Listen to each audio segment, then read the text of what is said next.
धर्म प्रेमी बंधुओं, आज का विषय है लोगों को क्या चाहिए। पैसा, स्त्री और शांति। आज यही मेरा विषय है। आप सभी जानते हैं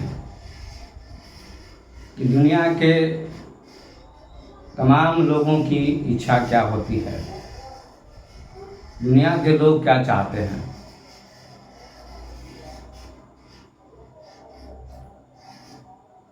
धन, स्त्री और शांति, तीन चीज चाहते हैं। प्रथम इच्छा लोगों की होती है धन की या पैसे की। नौकरी क्यों करता है व्यक्ति? पैसे के लिए। व्यापार क्यों करता है व्यक्ति? पैसे के लिए। दुकान क्यों करता है व्यक्ति? पैसे के लिए। बड़ी बड़ी कंपनियों के मालिक होते हैं, वे भी पैसों के लिए कंपनियां खोलते हैं, उनकी कंपनियां चलती हैं। और किसान भी खेती करते हैं अनाज के लिए, तो अनाज भी एक धन है और अनाज से पैसे मिलते हैं। किसान अनाज को बेचते हैं और बेचने के बाद पैसे मिलते हैं और लोग बैंक बैलेंस करते हैं।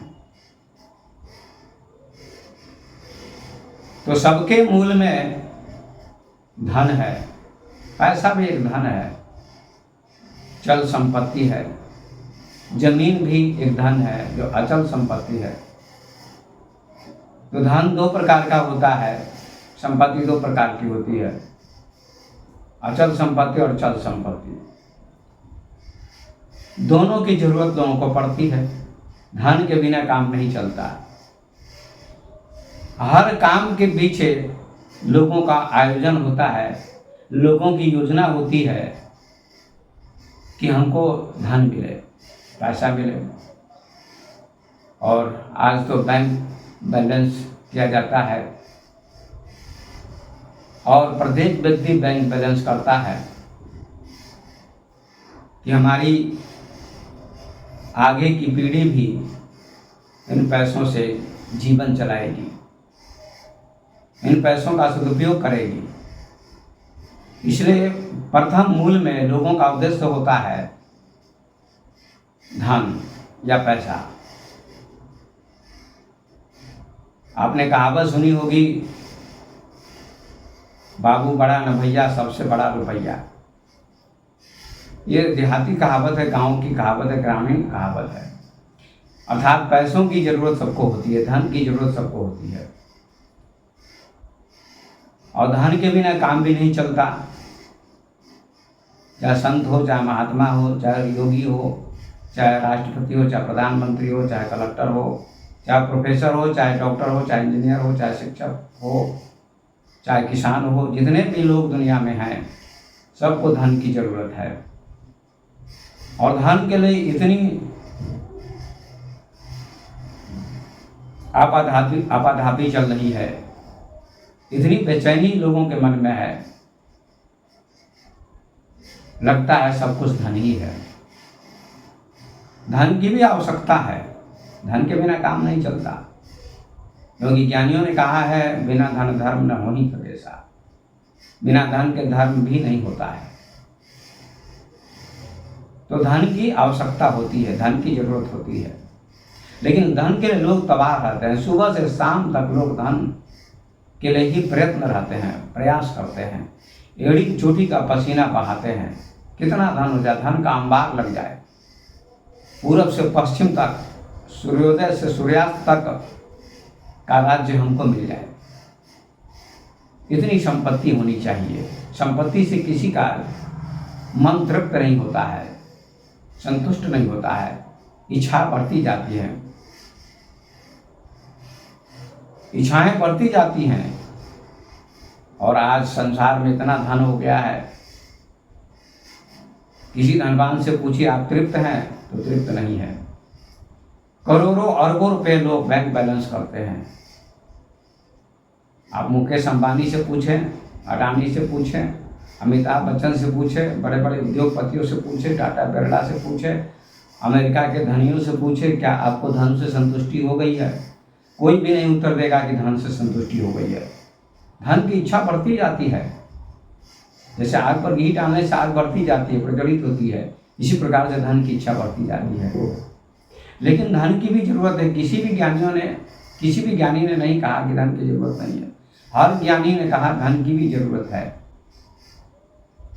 लेकिन धन ही हमारे जीवन का लक्ष्य नहीं है। हर व्यक्ति को धन चाहिए, पैसे चाहिए, क्योंकि पैसे के बिना कोई भी चीज़ नहीं आती। आप मार्केट में जाइए, कपड़े लेने हैं तो पैसे की ज़रूरत है, कोई खाने की चीज़ लेनी है तो पैसे की ज़रूरत है, कोई भी चीज़ लेनी हो आपको तो पैसे की ज़रूरत है।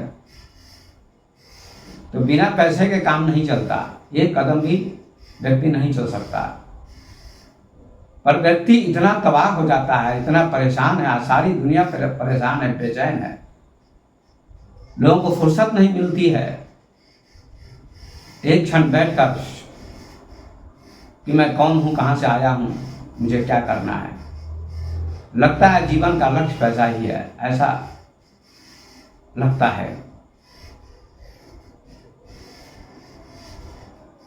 बड़े बड़े लोगों से लेकर सामान्य लोग भी पैसे के लिए सुबह से शाम तक काम करते हैं। तो पहली जरूरत है धन की। इस प्रवचन का नाम हमने रखा है लोगों को क्या चाहिए, पैसे, स्त्री और शांति। तो मान लिया किसी के पास 10 अरब 20 अरब बैंक बैलेंस है, फिर भी उस व्यक्ति से पूछा जा सकता है, पूछा जाए क्या आपको संतुष्टि मिल गई, तो उत्तर देगा वह व्यक्ति नहीं। अरब खरब हो जाने के बाद भी पैसे कमाने की इच्छा समाप्त नहीं होती है। आजकल कोई व्यक्ति कहता है कि पैसे से पूर्ण संतुष्टि हो जाती है, कभी नहीं। बुद्ध के पास भी तो धन था, लेकिन बुद्ध को धन से संतुष्टि नहीं मिली, शांति नहीं मिली। बुद्ध के पास भी स्त्री थी, उन्होंने स्त्री को भी भोगा, धन का अंबार था, राज्य था, सम्राट के बेटे थे, वैभव था, सारी सुविधाएं थी, फिर भी उनको शांति नहीं थी। और विवाह भी हुआ, पत्नी भी थी, दासियां भी थी, और उन्होंने सबका उपयोग भी किया, बच्चा भी पैदा किया। तो पहली चीज, बुद्ध के पास भी धन था, वैभव था, पैसे थे, लेकिन पत्नी भी थी। दूसरी चीज, लेकिन पत्नी से भी बुद्ध को शांति नहीं मिली, संतुष्टि नहीं मिली। उन्होंने भोग को भोगा, स्त्री को भोगा, लेकिन देखा इसमें भी पूर्ण संतुष्टि नहीं है। तो आगे शांति की खोज में वे निकल पड़े। तो पहली जरूरत लोगों को धन है, पैसा चाहिए, धन चाहिए, क्योंकि धन से सुविधा मिलती है। अच्छा मकान बन जाता है पैसे से, गाड़ी मिल जाती है, पंखा मिल जाता है, टेलीविज़न हो जाता है, मोबाइल मिल जाता है। ये सारी चीज़ें पैसे से मिलती हैं और इन चीज़ों का व्यक्ति उपयोग करता है। तो पैसे से सुविधा मिल जाती है, लेकिन व्यक्ति को शांति नहीं मिलती है। शांति कैसे मिलेगी? तो शांति के लिए फिर व्यक्ति विवाह करता है कि हमको इतना धन हो गया, इतने पैसे हो गए, इतना बैंक बैलेंस हो गया, करोड़ों रुपए हो जाते हैं लोगों के पास, अरबों रुपए हो जाते हैं, फिर भी व्यक्ति एक और चीज़ की चाह करता है, एक और चीज़ की कामना करता है, उसका नाम है स्त्री। पैसा तो मिल गया, धन मिल गया, सुविधा मिल गई, फिर भी मन में शांति नहीं, तृप्ति नहीं, संतुष्टि नहीं, तो विवाह करता है मन को संतुष्ट करने के लिए, शांत करने के लिए, कि हमको शांति मिले। स्त्री को भोगता है, संभोग करता है। स्त्री क्यों करता है व्यक्ति, विवाह क्यों करता है, बच्चे पैदा करता है व्यक्ति, तो संभोग करेगा तभी तो बच्चे पैदा होंगे। तो लोगों को लगता है कि संभोग से पूर्ण संतुष्टि मिल जाएगी, स्त्री से संतुष्टि मिल जाएगी, लेकिन कुछ संतुष्टि जरूर मिलती है, लेकिन पूर्ण संतुष्टि स्त्री से भी नहीं मिल पाती है। फिर भी व्यक्ति अशांत रहता है। कभी कभी पत्नी और पति दोनों लड़ते हैं, पति पत्नी में विवाद हो जाता है, तो धन होते हुए भी, पत्नी होते हुए व्यक्ति शांत नहीं रह पाता है, शांति नहीं मिलती है, अशांत हो जाता है, तनाव से भर जाता है। धन है, सुविधा है, बैंक बैलेंस है, अच्छा मकान है, कार है, सारी सुविधाएं हैं, पत्नी भी है, लेकिन यदि पत्नी से विवाद हो गया, अच्छी पत्नी नहीं मिली, तो व्यक्ति तनावग्रस्त हो जाता है। तो धन से भी शांति नहीं मिली, पत्नी से भी शांति नहीं मिली, अब शांति मिलेगी कहाँ? तो आपने अभी बुद्ध का उदाहरण मेरे द्वारा सुना कि बुद्ध को पैसा भी था, धन भी था, वैभव था, सुविधा थी, राज्य था, संपदा थी, लेकिन पत्नी भी थी, पत्नी को उन्होंने भोगा भी, और अंत में शांति कैसे मिली? तो ध्यान से शांति मिली। उन्होंने बोध गया में जाकर 6 वर्षों तक मौन होकर ध्यान किया, और ध्यान के बाद उनको शांति मिली, अखंड शांति की अनुभूति हुई। तो ध्यान से शांति बुद्ध को मिली, महावीर को भी ध्यान से शांति मिली। और भी आप राजाओं का इतिहास देखिए कि जितने भी राजा हुए, जितने भी धनपति हुए, अंत में सभी को सत्संग की ओर, ध्यान की ओर, भजन की ओर जाना पड़ा। तो जैसे आप इंद्र को ले लीजिए, देवताओं के राजा इंद्र थे, उनके पास वैभव था,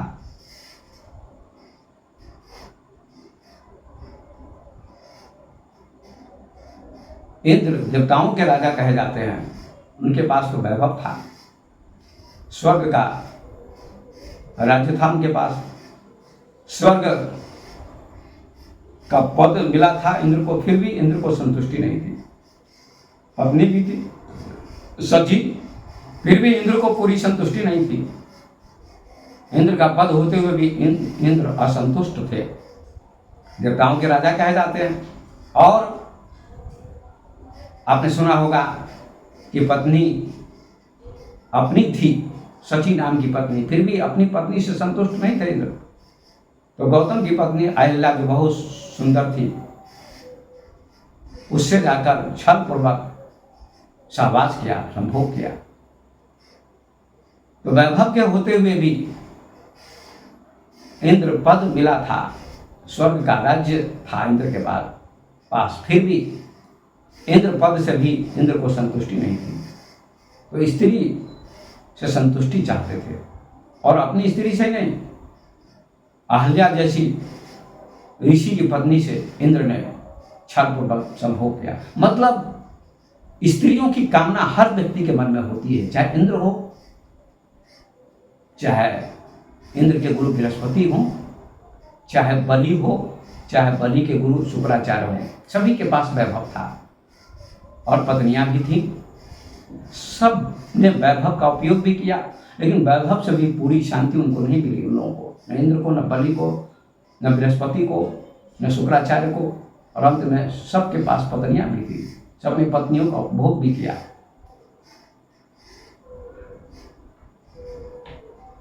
तो धन के साथ साथ देवताओं के राजा इंद्र को संभोग की जरूरत पड़ी, पत्नी की जरूरत पड़ी। पत्नी की जरूरत क्यों पड़ती है? पत्नी व्यक्ति क्यों करता है, विवाह क्यों करता है? बच्चे पैदा करने के लिए, आनंद के लिए। तो आनंद बिना संभोग के नहीं मिलता है, तो व्यक्ति संभोग करता है। अब एक संभोग शब्द से लोग बहुत चिढ़ जाते हैं, दुखी हो जाते हैं। भाई पत्नी करेगा तो उसे संभोग करेगा ही, सहवास करेगा ही, तभी बच्चे पैदा होंगे, चाहे इंद्र हो, चाहे बलि हो, चाहे बृहस्पति हो, चाहे शुक्राचार्य हो। सबको धन की जरूरत पड़ी या सबको स्त्री की जरूरत पड़ी। जरा चिंतन करते जाइए, सोचते जाइए, सोचिए, गहराई में जाइए, बड़े बड़े जो इनको स्वर्ग के देवता कहा जाता है, इंद्र स्वर्ग के देवता कहे जाते हैं, स्वर्ग के राजा कहे जाते हैं, देवताओं के राजा देवराज इंद्र, उनके पास भी इतना बड़ा राज्य, स्वर्ग का राज्य, फिर भी स्त्री की जरूरत पड़ी और एक स्त्री से संतुष्टि नहीं मिली, अनेक स्त्रियों को चाहते थे इंद्र। इसका मतलब स्त्री की जरूरत सबको है और लगता है कि स्त्री से संतुष्टि मिल जाएगी, संतुष्टि जरूर मिलती है लेकिन पूर्ण संतुष्टि नहीं मिल पाती है। और अब विश्वामित्र को देखिए, विश्वामित्र ने भी तपस्या की बहुत दिनों तक जंगल में और अंत में मेनका ने उनकी तपस्या को अपने प्रेम से भंग किया। मतलब तपस्या भंग क्या, लोग कहते तपस्या भंग हो जाती है, ऐसा कुछ भी नहीं है, एक शब्द ऐसा गढ़ा गया है। मतलब विश्वामित्र के मन में भी कामना थी कि हमको स्त्री मिले, तो मेनका से उनका संबंध हुआ और शकुंतला को उन्होंने जन्म दिया। तो विश्वामित्र को भी स्त्री की जरूरत पड़ी, उनको भी लगता था तपस्या के बाद उन्होंने स्त्री संबंध किया और फिर स्त्री संबंध करने के बाद तपस्या में चले गए, साधना में चले गए। तपस्या भंग क्या होगी, कुछ नहीं, ये लोगों की धारणा है, बहुत बड़ा पाप हो गया, तपस्या भंग हो गई, ऐसा कुछ भी नहीं है, कोई पाप नहीं हुआ, उनका प्रारब्ध था और ये कोई बुरी बात नहीं है। लेकिन आम लोगों की धारणा है, साधु संतों ने लोगों के मन में ऐसी बात बिठा दी है, लोगों की ऐसी धारणा बन गई है कि तपस्या भंग हो जाती है, ऐसा कुछ भी नहीं है। तो विश्वामित्र जैसे तपस्वी को भी स्त्री की जरूरत पड़ी। वशिष्ठ जो भगवान राम के गुरु थे, उनके पास भी वैभव रहा होगा कुछ न कुछ, और उनको भी पत्नी थी, उन्होंने भी वैभव का उपयोग किया, वैभव था, संपत्ति थी और स्त्री भी थी। लेकिन वशिष्ठ संतुष्ट थे, शांत थे, क्योंकि वशिष्ठ योगी भी थे, ध्यानी भी थे, ब्रह्मज्ञानी भी थे। तो धन की भी जरूरत है, स्त्री की भी जरूरत है, पैसे की भी जरूरत है, स्त्री की भी जरूरत है और ध्यान की भी जरूरत है। ध्यान अंतिम शांति देने वाली चीज है। धन से सुविधा मिलती है, धन की भी जरूरत है, और स्त्री से थोड़ी शांति मिलती है, थोड़ा आनंद मिलता है, उसकी भी जरूरत है। बड़े बड़े ऋषि मुनियों के पास पत्नियां थी, उन्होंने भी स्त्रियों को भोगा, स्त्रियों की जरूरत सबको पड़ी। भगवान राम के पास भी, भगवान कृष्ण के पास भी, भगवान शिव के पास भी, भगवान ऋषभ देव के पास भी पत्नी थी, उन्होंने 100 पुत्र पैदा किए, उत्पन्न किए, और वे भगवान भी थे, योगी भी थे, ध्यानी भी थे, और उनको शांति मिली ध्यान से, भजन से। तो अंतिम शांति का साधन ध्यान है, भजन है, योग है, साधना है। जब तक व्यक्ति ध्यान नहीं करेगा, पूर्ण शांति की प्राप्ति नहीं होगी। कर्दम जी का प्रसंग आता है भागवत में। कर्दम जी ने तपस्या की बहुत दिनों तक, भागवत में लिखा है कि 10,000 वर्ष तक उन्होंने सरस्वती नदी के तट पर भजन किया, तपस्या की, और भगवान प्रकट हुए तो कर्दम जी ने वरदान मांगा कि हमको एक स्त्री होनी चाहिए, हमारा विवाह हो जाना चाहिए। भगवान ने कहा तथास्तु, हो जाएगा तुम्हारा विवाह। और देवहूति से उनका विवाह हुआ और देवहूति के गर्भ से 9 कन्याओं को उन्होंने जन्म दिया और अंत में भगवान कपिल का जन्म हुआ देवहूति के गर्भ से। तो महर्षि कर्दम भी ऐसे महापुरुष को भी स्त्री की जरूरत पड़ी, उन्होंने स्त्री का आनंद लिया, स्त्री को भोगा और बच्चों को जन्म दिया, लेकिन फिर वे तपस्या में लीन हो गए, ध्यान में, भजन में लीन हो गए। तो कर्दम जी उसमें लगे नहीं रहे, डूबे नहीं भोग में, न धन में डूबे, आसक्त नहीं हुए, न स्त्री में आसक्त हुए, उसका भोग किया। जैसे कोई जल में डुबकी लगाए, पानी में डुबकी लगाए, स्नान करे, फिर तट पर आ जाता है, स्नान करता ही रह जाएगा, डुबकी लगाता ही रह जाएगा, तो समस्या हो जाएगी। इसी प्रकार से व्यक्ति धन का उपयोग करे सुविधा के लिए, स्त्री का भी उपयोग करे, उसकी जरूरत है। भगवान भी अवतार लेते हैं तो स्त्री की जरूरत होती है, नहीं तो स्त्री की क्या जरूरत, भगवान को भी स्त्री की जरूरत है। तो उसमें जाओ और उससे उभर उठ जाओ।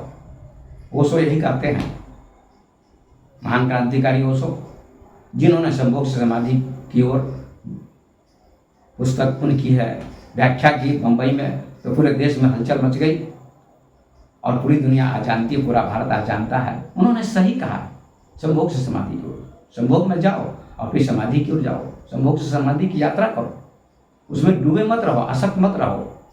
इतना सुंदर स्पष्ट कहा है। लेकिन बहुत लोगों ने, बहुत साधु संतों ने, बहुत लोगों ने, हजारों लाखों लोगों ने, आज भी लोग उनको सेक्स गुरु कहते हैं। ये अज्ञानी लोग हैं जो उनको सेक्स गुरु कहते हैं। असली सेक्स का अनुभव कैसे करना चाहिए, संभोग का अनुभव कैसे करना चाहिए, ये ओशो ने बताने का प्रयास कर बताया, उसकी विधियां भी बताई है। तो स्त्री की भी जरूरत सबको पड़ती है और उसके, स्त्री के आनंद के आगे, संभोग के आनंद के आगे ध्यान का आनंद है और ध्यान से पूर्ण शांति मिलती है।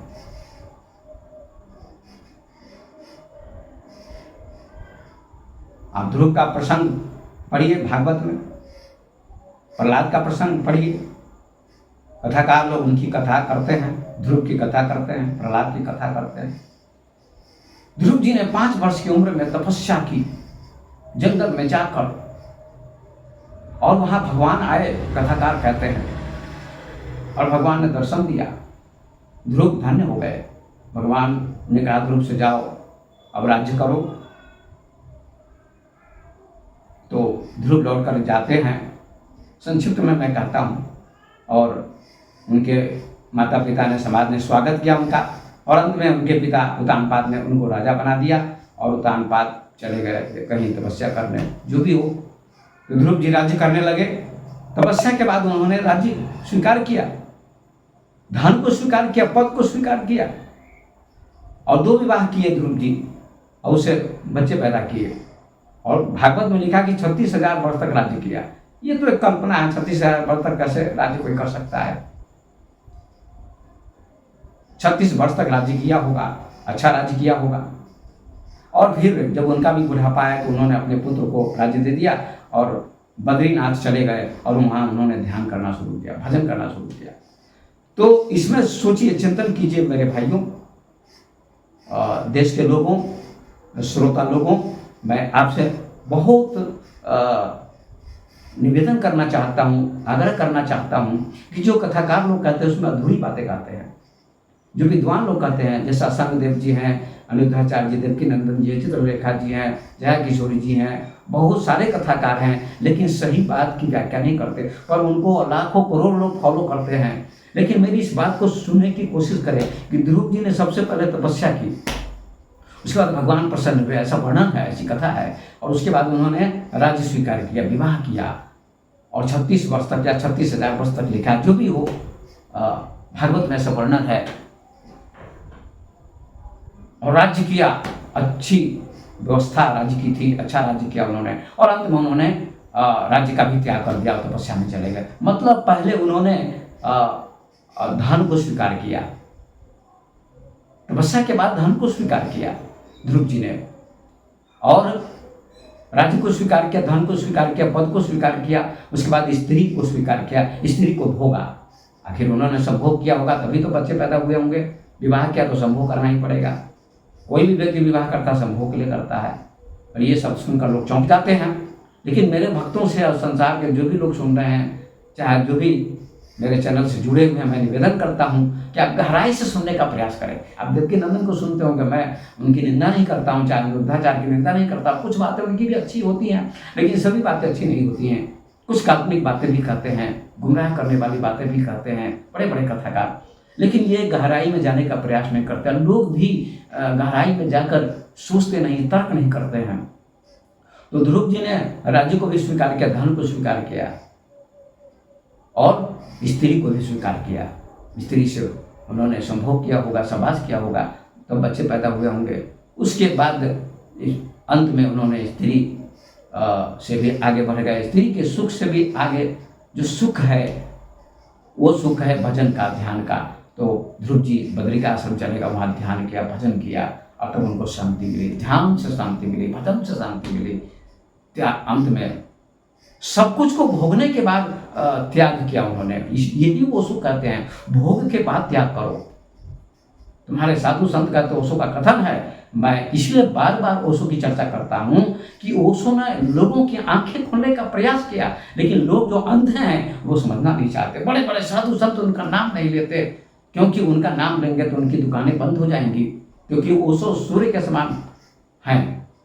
और जो कथाकार लोग हैं, विद्वान लोग हैं, वे डरते हैं। वे लोग दीपक के समान हैं। जब सूर्योदय होगा, सूरज निकलेगा, तो दीपक या बल्ब का प्रकाश फीका हो जाएगा।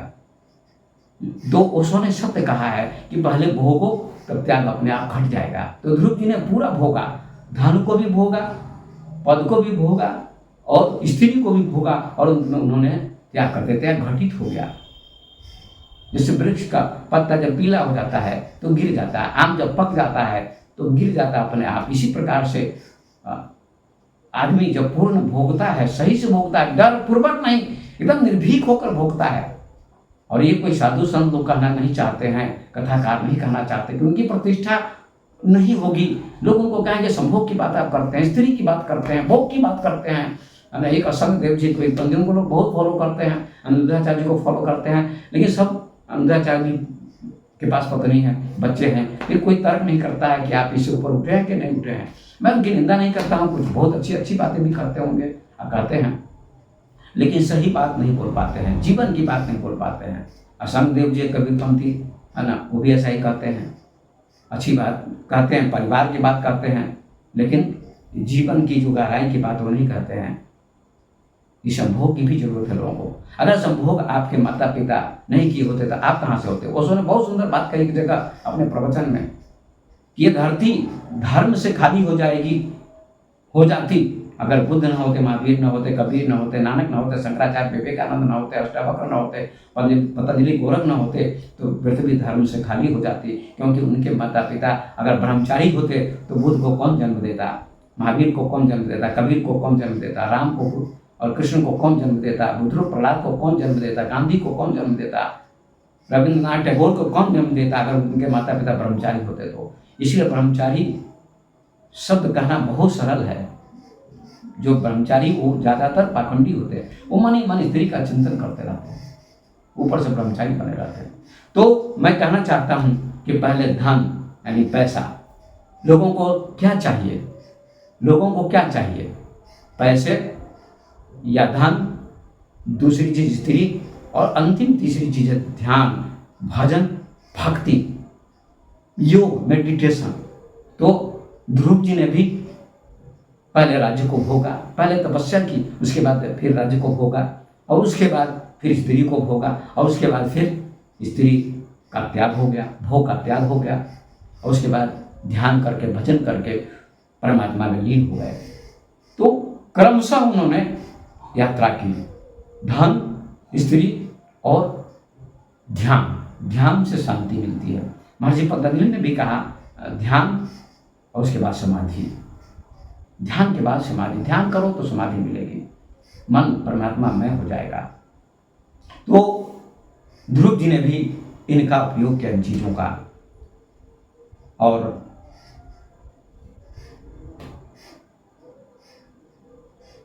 लोग स्त्री का खंडन करते रहते हैं, अच्छे अच्छे कथाकार स्त्री का खंडन करते रहते हैं। मैं YouTube चैनल के माध्यम से कहना चाहता हूँ कि एक असंग देव जी हैं कबीरपंथी, उनका बहुत प्रचार है और लाखों लोग उनको सुनते हैं, पारिवारिक बात बहुत अच्छी करते हैं, उनका समर्थन करता हूँ। लेकिन एक बात बहुत गलत बोलते रहते हैं, स्त्री का हमेशा खंडन करते हैं कि स्त्री आपने किया है, विवाह किया तो क्या सुख मिल गया। कैसे सुख नहीं मिलता आदमी को, मिलता है, स्त्री से भी सुख मिलता है। नहीं तो स्त्री की क्या, अगर आपकी कथा में स्त्री नहीं जाए, खाली पुरुष जाए तो क्या आपको मन लगेगा? न असंग देव जी को मन लगेगा, न देवकी नंदन को मन लगेगा, न बुद्धाचार्य को मन लगेगा, न भद्राचार्य जी को मन लगेगा, न निग्रहाचार्य जी को मन लगेगा, न किसी कथाकार को मन लगेगा। क्या परमात्मा ने स्त्री उत्पन्न की? क्या स्त्री का जन्म हुआ क्या त्याग करने के लिए? तो फिर भगवान नाम को क्या जरूरत है विवाह करने? फिर कृष्ण भगवान को क्या जरूरत है अपहरण करके मिलाने की? फिर रामकृष्ण परमहंस के पास भी पत्नी थी, फिर भी वो संतुष्ट थे, शांत थे। तो अंतिम शांति मिलती है ध्यान से, भजन से, योग से, साधना से। रामकृष्ण परमहंस के पास पत्नी थी, फिर भी वो शांत थे, संतुष्ट थे, ध्यानी थे। स्त्री होते हुए भी स्त्री में आसक्त नहीं थे। स्त्री का होना बुरा नहीं है, आसक्ति बुरी चीज है। स्त्री है, ज्ञानी होश पूर्वक जीते हैं। रामकृष्ण परमहंस होश पूर्वक जीते थे। महर्षि वशिष्ठ, महर्षि व्यास, महर्षि संदीपनी, महर्षि याज्ञवल्क्य, जिनके पास 2 पत्नियां थी। तो समस्त संतों ने, ऋषियों ने, सारे ऋषियों ने, वेद के ऋषियों ने, उपनिषद के ऋषियों ने स्त्री को भी जाना, स्त्री का भी अनुभव किया और स्त्री से ऊपर भी उठ गए। स्त्री के पास थे, फिर भी योगी थे, फिर भी ब्रह्म ज्ञानी थे। उनको स्त्री फिर अंत में दिखाई नहीं पड़ती थी, उनको स्त्री में भी ब्रह्म का दर्शन होता था। स्त्री कोई बुरी चीज नहीं, लेकिन हजारों देश में कथाकार हैं, लाखों कथाकार हैं, महिला पुरुष सभी कथाकार हैं, और सभी आंतरिक बात की व्याख्या नहीं करते। जहां जीवन अटका हुआ, लोगों का मन अटका हुआ है, कितना भी बड़ा विद्वान व्यक्ति है, कितना भी धनी करोड़पति और पति, कथा सुनने जाता है व्यक्ति, 3 घंटे कथा सुनता है, भागवत की कथा, रामचरितमानस की कथा, प्रवचन सुनते हैं लोग, लेकिन फिर आते हैं तो पत्नी के पास आते हैं, फिर बच्चों से मिलते हैं और अंत में पत्नी से प्रेम भी करता है व्यक्ति। कितनी भी कथा सुन ले, 3 घंटे कथा सुन ले, और कथा के बाद जब वापस लौटता है घर पर तो रात को पत्नी के साथ सोता है तो शांति मिलती है उसको। ये इतनी सच्ची बात है, जीवन की बात मैं करना चाहता हूं, इसलिए इसको समझने का आप सभी प्रयास करें। श्रोता बंधुओं से, चैनल से जुड़े लोगों से मैं निवेदन करना चाहता हूं, अमेरिका जैसा देश, धनी देश, जहां पैसों का अंबार है, धन का अंबार है, और वहां भोग के बाद लोगों का मन अब धर्म की ओर आकृष्ट हो रहा है। इसलिए भारत में आते हैं, ऋषिकेश में आते हैं, हरिद्वार में आते हैं, वृंदावन में आते हैं। पहले उन्होंने स्त्री को भोगा, फिर पहले धन, उसके बाद स्त्री, उसके बाद धर्म को खोजा, यानी ध्यान को खोजा या खोज रहे हैं। अमेरिका का बहुत बड़ा आदमी, आज से 100 वर्ष पहले उसके पास 10 अरब रुपए बैलेंस थे बैंक में। जब मरने लगा तो उसके बाद लाखों लोग आए उसको देखने के लिए, पत्रकार भी आए कई, और पत्रकारों ने पूछा, एंड्रू जी, उसका नाम था एंड्रू कार्नेगी, उसने इस कहानी का उल्लेख किया है। कहा आप मर रहे हैं, आपकी मृत्यु हो रही है, क्या आप धन से संतुष्ट हैं? आपने 10 अरब रुपए बैंक में बैलेंस किए, आप तो संतुष्ट होकर मरते होंगे। तो एंड्रू कार्नेगी ने कहा, नहीं, मैं गरीब होकर मर रहा हूँ, दरिद्र होकर मर रहा हूँ, असंतुष्ट होकर मर रहा हूँ। क्यों? क्योंकि मेरी इच्छा थी 10 अरब रुपए 100 अरब बैलेंस करने की। सोचिए जरा, केवल मेरी 10% इच्छा पूरी हुई, 90% इच्छा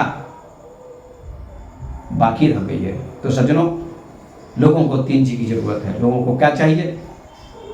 पैसे, स्त्री और अंत में शांति। तो पैसे की भी जरूरत है, स्त्री की भी जरूरत है, और अंत में अगर स्त्री पास में होती तो जल्दी ध्यान लगता है। इसलिए सारे ऋषियों के पास स्त्रियां थी तो जल्दी मुक्त हो गए वो। जो लोग कहते हैं, जो साधु संत कहते हैं स्त्री से दूर रहो, है ना, उनको जल्दी मुक्ति नहीं मिलेगी। इसलिए पैसे, धन और पैसे, स्त्री और शांति, 3 की जरूरत है। तो मैं अपनी वाणी को विराम देता हूँ। पैसे की भी जरूरत है, धन की भी जरूरत है, और स्त्री की भी जरूरत है, और अंत में शांति की जरूरत है। तो पूर्ण शांति मिलती है ध्यान से, भजन से, सत्संग से, योग से, मेडिटेशन से। तो इन 3 शब्दों पर मैंने व्याख्या की, और इन्हीं शब्दों को कहते हुए अपनी वाणी को मैं विराम देता हूँ। धन्यवाद।